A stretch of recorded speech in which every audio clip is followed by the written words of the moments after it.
Hey you guys, welcome back to Romance Review TV with Lady T, and I got another recap for you guys.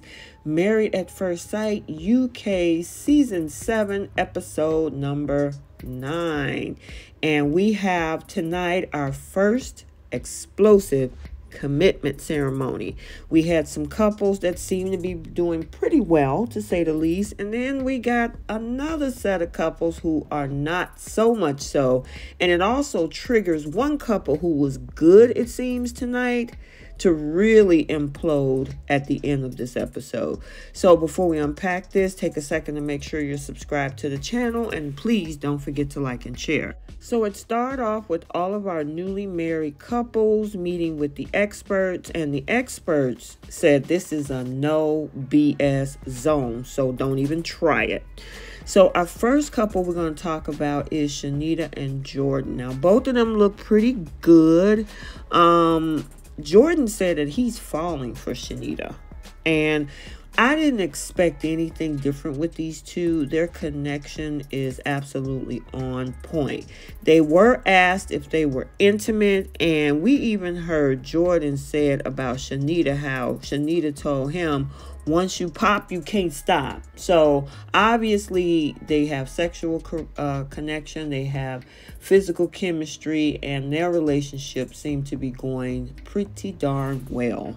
So decisions are in, and of course Shanita said stay, and then of course Jordan said stay. So I'm happy for these two, looking forward to seeing where they're going to go. Okay, so now let's talk about PJ and Jess. So for the most part, they really were happy at the wedding. Her biggest issue, I think, she's still stuck on that whole him being a stripper. Honeymoon in the Maldives, but she said that at this point and moment in time they are friends, so they're stuck in the friend zone. PJ's been holding back because of fear. Jess has high expectations because she expected somebody on the same level. They asked if she felt that PJ was good enough. She said, well, of course, but it's just no spark there. PJ wants love, but he can't be vulnerable. Now, he needs to open up if he feels that she's going to be more comfortable, but she also has to let her walls down too. He said that she's everything that he asked for, but he says that he don't feel that he's everything she asked for. So also the body language, she didn't give him really no support or anything. And then she had a conversation with Paul where she said that Paul was attacking her, making her look like the B word and all of that. And he was like, no, I'm just trying to give you advice. You only feel attacked because you don't like what you hear. And that's my opinion as well. He's giving you sound advice. You have to take it and use it. But here's their decision. So PJ said he's going to stay because he wants to see if he can put in the work to make some changes and let his walls down. And then Jess said the same. She was going to also stay. Okay, so next up is Zoe and Jenna, and they were saying that they really didn't come into the marriage with any expectations. The biggest fear that they had meeting at the altar, where is Zoe was wondering if they were going to match her with somebody like herself, more masculine. And then of course Jenna said the same thing, where she was going to worry that somebody was going to meet her up with a dress. So they got exactly what they wanted. In regards to the whole vegan situation, even though that is Jenna's lifestyle, she's not going to put that expectation or anything on her, because of course Zoe wants to eat meat. She's a carnivore. She's not giving up the steak. Zoe don't like PDA. She don't mind being intimate depending on the setting, but just, you know, public displays of affection, that's just not her thing. But otherwise, they have been intimate, so no problems there. And just like Shanita and Jordan, they sent props over to them. No shame in being intimate. So they seem to be all good. They're working forward through everything, and they just taking it one day at a time. So it looked like they might be going the long haul, because they're looking pretty good with the direction that they're going into. So here's their decision.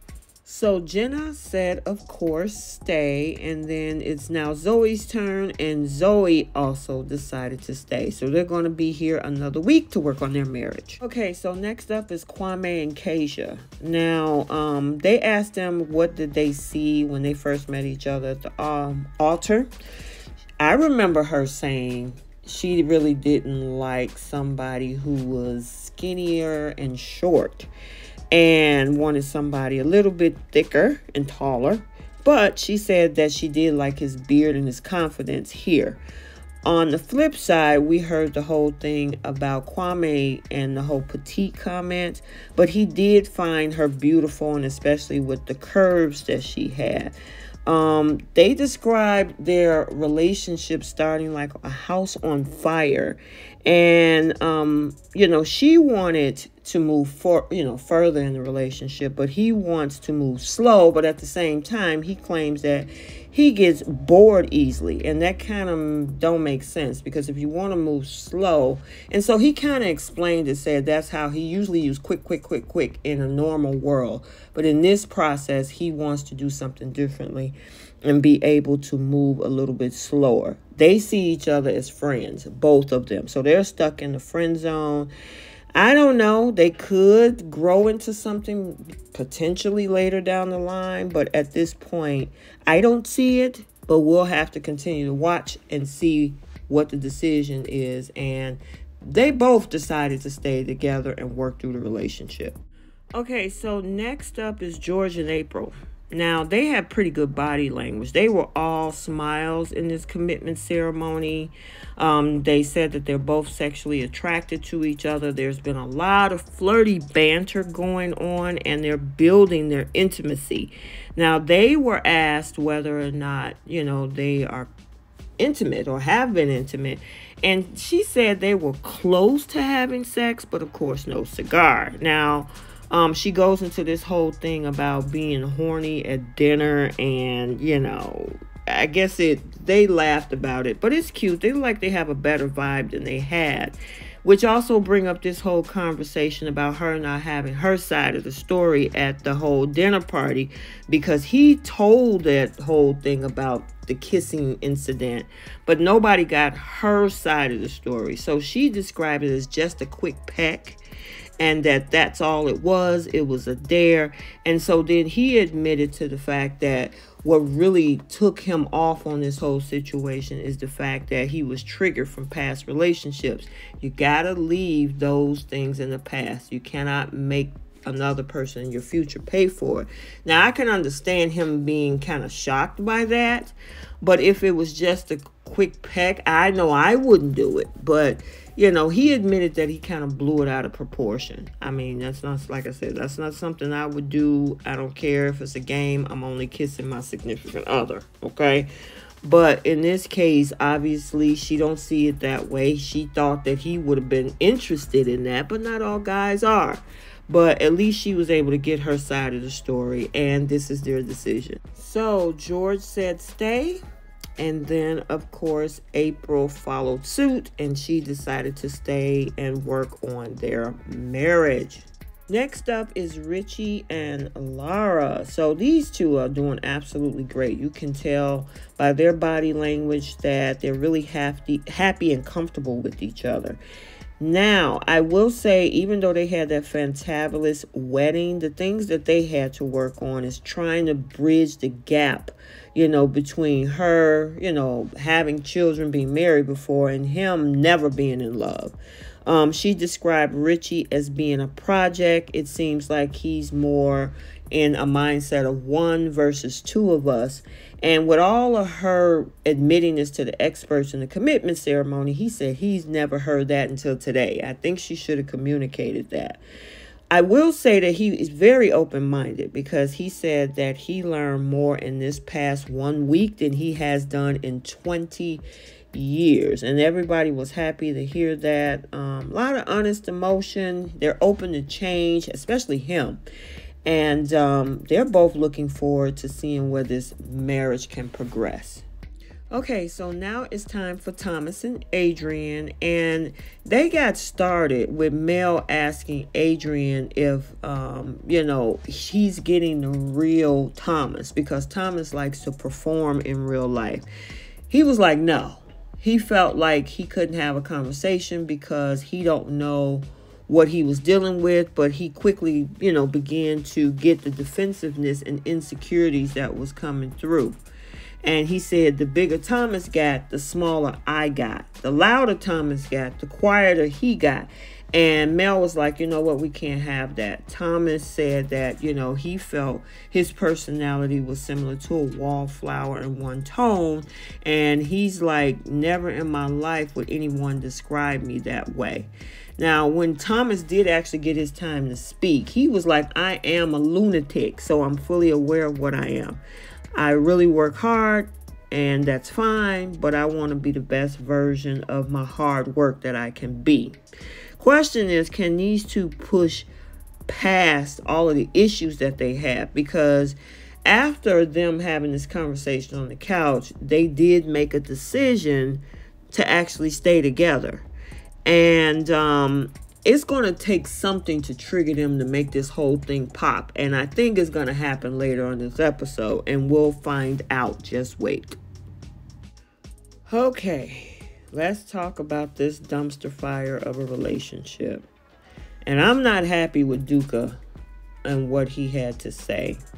We all know what Whitney is and what, she's been seen as. They actually described their relationship, or he described her as dealing with the Great Wall of China because she got a ton of walls up. She claimed he's being too nice and is being too fake. The expert says that she self-sabotaged relationships. Now, only thing that I can think of is that she has an idea of what she thinks men are. Maybe she think all of them, are bad. So now she get this one guy who's trying to treat her right. She think he's fake automatically. This can't be real. This can't be you. Just let down the real you so I can have confirmation bias that this is exactly who you are. I need you to validate who I think you should be versus who you really are. And it sucks because who can live like that? And I don't understand why Whitney came on to this show. Now, she says she's looking for love. Duca says he's looking for love. Yeah. Well, with all of her shenanigans, that triggers, of course, Thomas, who jumps into this whole situation. Whitney says, Thomas, this is none of your business, which also now triggers Adrian because Adrian is trying to give an explanation for Whitney, and those two start going at it. She's now upset because she feel like, this is overwhelming, it's too much. She walks off the set. Meanwhile, I should say, while she's in, the bathroom, the men come over and they try to console Duca. The women are rushing into the bathroom to console Whitney, and I think that was April and Kasia that was in the bathroom with her. And it's like, girl, did you know what you signed up for? Were you recruited for the show and had no idea what this was about? I don't get it, but she's having an existential meltdown right now. Who else is having a meltdown is Thomas and Adrian, because they're back and forth fighting over, Whitney versus Duca and how Whitney's acting and, trying to support Duca, which is what Thomas is doing. And they get into this whole blow up, which now sends Thomas walking off the set. Now he comes back. They're still throwing gripes at each other. And I was like, I knew it. I mean, on that couch when they had the seat, they were, oh yeah, we can work this as we find. It only took a trigger for them to blow them up. Now, Whitney's ready to go. She's like, I want to leave. Duca, why would you want to stay? And the crazy thing is, she also said that he was saying something about he's going to get notoriety and build up his fan base, and he's going to get a lot of girls, and she said something else in his DMs, and he's trying to say, okay, I said that, but at the same time, if you don't love me, somebody else will, which is what his explanation was. So I don't like the fact that this show, and only the Australia version and the UK version does this, where if one person wants to stay, you're stuck in that relationship. It seems kind of toxic to me. Now, if it gives you the opportunity to work it out, if you really want to do it, okay. But how many times do you have to tell somebody that I don't want to be with you to stick around for that? That's the only issue I have with Duca this week. The girl clearly is being disrespectful. She don't want you. She's being dismissive. And you want to stay there and work for this? It's just not a good look, Duca. I would hope that you're not here just to be on television for the next several weeks to get the notoriety and the sympathy, or to save yourself and find that person who really you're meant to be with. Because I don't think it's Whitney. And I could be wrong, because she did say on social media, on her Instagram, that we got to give it time. There's going to be some growth. There's going to be some changes. Just wait and see. So maybe she'll have a turnaround. We'll have to wait and see. But that's just my opinion. Let me know what you guys think. Okay, so let's get the conversation started down in the comment section. Let me know what your thoughts are regarding all of these folks on the screen. Do you think that they can make it past this, or will they drift further and further apart? So until the next video, like, comment, and subscribe, and we will see you soon. Bye.